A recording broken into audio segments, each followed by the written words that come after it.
Dabakilo mpaji. Wanayi. Akanyomero bakanganye mnensonyiwa.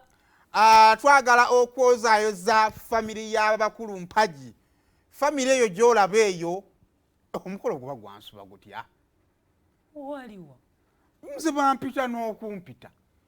Lwabasaawayo ssente nali mwavu. Temujjanga buli omu akolenga gwe bwe wakola. Bw'obanga towaddengayo ssente tolinda kutunuulira omukyala yampita yanteeka mu gurupu n'essiwaayo wadde n'ekikumi ng'ate ndi muntu mukulu nina ensonyi. Naye singa nagenda nalina okubeera ku baka abaali balina okujja okubuuza. Era kwefu mulaba nga mpitako bwe nti nga siryanga nkoko. Weewuunya ensi eno. Weewuunya ensi ne ngamba Katonda wange yongerayo okuyozaayo. Mbugo twali aluseniya nkoko kijjo kyabanja. Yali ku lusaniya.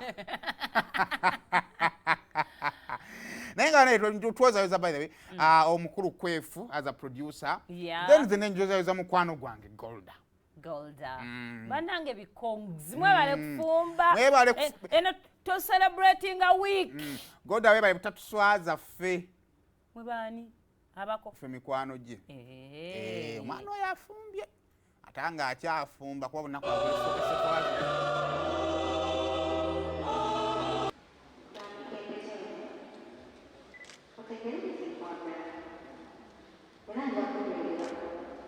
okutuuka okufa linnya lya Paasi n'eryamwana n'eryamwana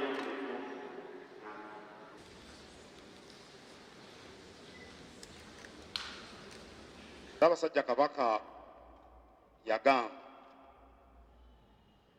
nti ayagala kigende mu byafaayo nti omulembe gwe gw'abavubuka. Bwe yakyogerera abavubuka baali batandise okwesoolayo okukola emirimu egizimba Obuganda. Kyokka okuva ku kirangiriro ekyo abavubuka beeriisa nkuuli mu mirimu gy'okuzza Buganda ku ntikko. Bongedde obunyiikivu mu mbeera ez'enjawulo mwe babeera. Era mu kulaba okwange Dr. Kwefu Lukutoolo y'omu ku bavubuka abansanyuse ennyo.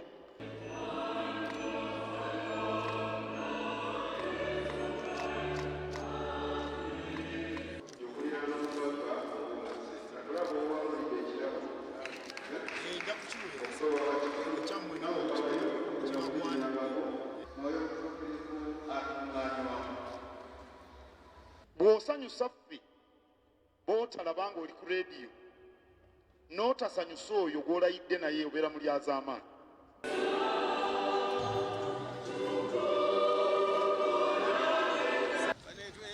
Tweyanzenge BBS telefayine yaffe nga tumaze okwekuba embaga tujja kusigala tugiraba ate nammwe musigale nga mugiraba.